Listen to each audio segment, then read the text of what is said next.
네, 10시가 넘었지만 이제 수급 상황이 양시장 모두 좋지만은 않습니다. 동반 매도 동시에 하고 있는 상황에서 코스닥이 조금 더 보합권에서 등락하고 있는 그런 상황인데요. 자, 오늘도 오전장에 대한 분석 키워드로 한번 잡아보겠습니다. 자, 키워드 원투펀치 토마토 투자클럽 최택규 전문가입니다. 전문가님 안녕하세요. 네, 반갑습니다. 최택규 전문가입니다. 네. 자, 오전장, 미국장이 그런 부담감도 안고 좀 출발을 했습니다. 조금은 좀 나아져가고 있는 것 같긴 한데, 오전장 어떻게 보셨습니까? 네, 어제도 그렇고 오늘도 그렇고 미증시 대비 우리 시장 나름대로 견조함 보여주고 있고요. 결국 견조함을 보여준다라는 건 종목별로서 또 움직임이 연출된다. 우리 이렇게 위안하시면 될 것 같습니다.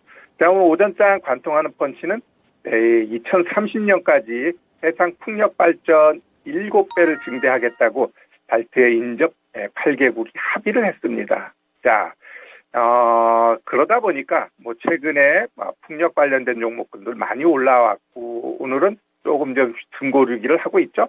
자, 소문에 사서 뉴스에 팔아야 되는가 이러한 부분을 조금은 고민할 자리에 있는 건 좀 맞습니다. 자, 에너지 대란의 이 신재생하고 어찌 보면 화석 원료 간의 기싸움이 지금 일어나고 있어요. 부족한 준비에 따라서 이 에너지 대란이 결국 이 신재생 막연하게 가게 되면 이러한 문제가 발생될 수 있다. 이런 게 지금 경고로 나오고 있어요. 지금 산업 현장에서 우리가 하나의 예를 들자면 휴대폰 하나 만드는데 대형 냉장고 10대 만드는 에너지가 필요하다고 합니다. 그만큼 지금 고성장에 따라서 에너지 소비 증가가 마구 늘어나고 있어요. 그러다 보니까 이 신재생 이것만 가지고서 이 산업 현장의 에너지를 커버해 주기는 어렵다라는 거죠. 완벽한 신재생 인프라가 형성되기 전까지는 결국 유가라든가 아니면 천연가스 이들에 대한 의존은 높아질 수밖에 없다라는 게 지금의 시장이에요. 그러다 보니까 전쟁으로 인해서 이들이 좀 고공행진하는 부분도 있지만 유가, 천연가스 그렇게 쉽게 떨어질 가능성은 없다. 이렇게 우리가 좀 해석해야 될 것 같고요. 풍력하게 되면 대표적인 게 CS 윈드 삼강 MNT죠. 지금 CS 윈드 같은 경우는 지금 한 달 동안의 고점에서 56%나 올라왔어요.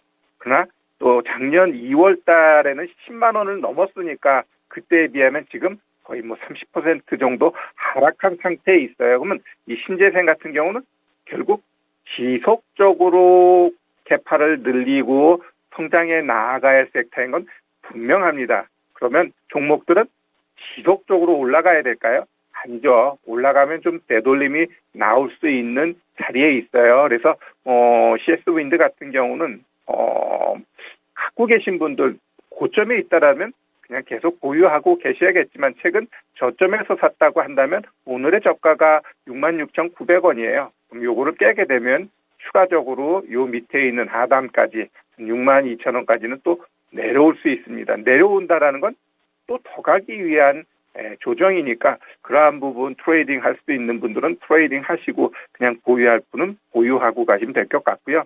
대명에너지 같은 종목은 완전 세력주예요. 상장한 지 얼마 안 되다 보니까 기관 외국인 이들이 그냥 혼탁하게 막 올렸다 내렸다를 변동성을 주고 있어요. 그래서 오늘도 갭 떴다가 음봉 또 크게 맞고 이러기 때문에 제가 봤을 땐 우리 개인 투자자들 이러한 종목은 건들지 않는 게 좋아요. 대명에너지는 어찌 보면 로컬 업체예요. 유럽이 그렇게 한다 해서 유럽에 가가지고 대명에너지가 어떤 수주를 따온다? 그런 거는 쉽지 않아요. 그렇다고 한다면 우리가 풍력 쪽에서 한다고 하면 CS 윈드, 삼강 MNT 이 정도가 가장 좋을 것 같습니다. 네. 자, 신재생과 관련해서 오늘은 풍력을 말씀을 해주셨는데요. 풍력주라고 해서 다 좋은 거 아닙니다. 지금 말씀해 주셨던 CS 윈드 그리고 삼강 MNT 정도 눌렸을 때 오히려 들어가 볼 수 있는 그런 기회도 되는 것 같습니다. 하지만 일부 종목들은 풍력에서 좀 실질적으로 실적을 낸다거나 이런 쪽하고는 좀 거리가 있을 수 있으니까 주의를 요한다라고 조언을 해 주셨습니다. 자, 오늘 장을 이길 수 있는 펀치로 바로 들어가 볼게요. 어떤 펀치입니까? 네, 우리 이제는 8월 말일이죠. 그러면 오늘은 좀 숨고르게 하고 9월을 대비해야 될 텐데 9월 달에 가장 CPI도 있고 FOMC 회의도 있지만 우리 종목하는 입장에서는 9월 27일, 28일 인텔 이노베이션이 있습니다. 자, 인텔 이노베이션 얘로 인해 가지고 한번 반도체 한번 관련된 종목 움직임을 기대할 수 있는 9월이 아닌가 생각되고요. 인텔 같은 경우 이제 DDR5 엘더레이크 얘가 PC용은 이미 이제 시판되고 있어요. 근데 이 서버용이 아직 안 나왔고요. 그 다음에 차세대 13세대 랩더레이크 이 출시 이러한 것에 대한 방향, 출시 일정 이러한 것들이 나오게 되면 관련된 종목군들이 한번 움직일 가능성이 있다라고 봅니다. 일단 가장 인텔하고 경쟁사가 AMD인데 AMD가 라이젠 7000 시리즈 라파엘이 9월 중에 발표 내지는 출시한다라는 전망이 있어요. 그러다 보니까 인텔도 생각보다 한 달 정도 빠르게 지금 이 인텔 이노베이션을 하고 있습니다. 결국 이 발표로 인해 가지고 뭔가 일정이 빨라지게 되면 관련된 종목군들 한번 시세를 줄 수 있는 그동안의 어려움에서 한번 점프업 할 수 있는 시점이다라고 좀 보시면 될 것 같고요. 여튼 우리 반도체에 대해서는 오늘 CT그룹이 또 좀 안 좋은 뉴스를 던졌습니다. 반도체 가격 추가적으로 한 25% 더 떨어질 수 있어. 이렇게 이야기를 했는데 그러한 것의 연장선상으로 지난주 금요일 같은 경우 델 컴퓨터 있죠. 마이너스 13%까지 빠졌었어요. 그만큼 델이 빠졌다는 건 PC 수요가 줄어들고 있다는 거거든요. 다음 전반적인 경기 침체에 의해서 반도체 수요도 줄고 또 주문도 취소하고 이러한 것들이 좀 자꾸 부각돼요. 그래서 반도체 관련된 종목군들이 못 갑니다. 그 대표적인 게 결국 어제 올라갈 때도 삼성전자, SK하이닉스는 바보같이 움직였죠.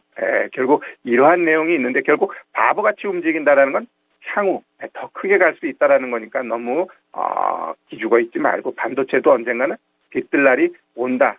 항상 제가 말씀드리는 게 있죠. 안 좋은 뉴스가 반복되게 되면 결국 그것은 긍정이 된다. 이런 말씀을 많이 드리는데 반도체 진짜 동토의 계절이지만 빠르게 반전될 것 같지는 않아요. 그러나 조금 인고의 시간을 지나면 충분히 갈 수 있고요.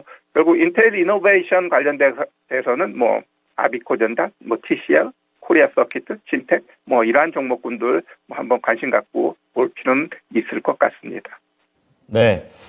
자, 반도체 종목을 갖고 계신 분들한테는 참 쉽지 않은 그런 기간이 되고 있는데요. 그것과 관련해서 9월 말에 또 인텔, 또 대표적인 또 반도체 기업 아니겠습니까? 관련해서 이노베이션에 대한 모멘텀까지 짚어봐 주셨습니다. 자, 이런 내용까지 잘 참고해서 오늘 또 9월 또 잘 나아봐야겠네요. 오늘 말씀 감사합니다, 전문가님. 네, 고맙습니다. 네. 자, 오늘 키워드 원투펀치에서는 해상 풍력과 관련된 이야기, 그리고 인텔과 관련된 반도체 모멘텀에 대해서 말씀을 드렸습니다. 지금까지 최태규 전문가의 의견이었습니다.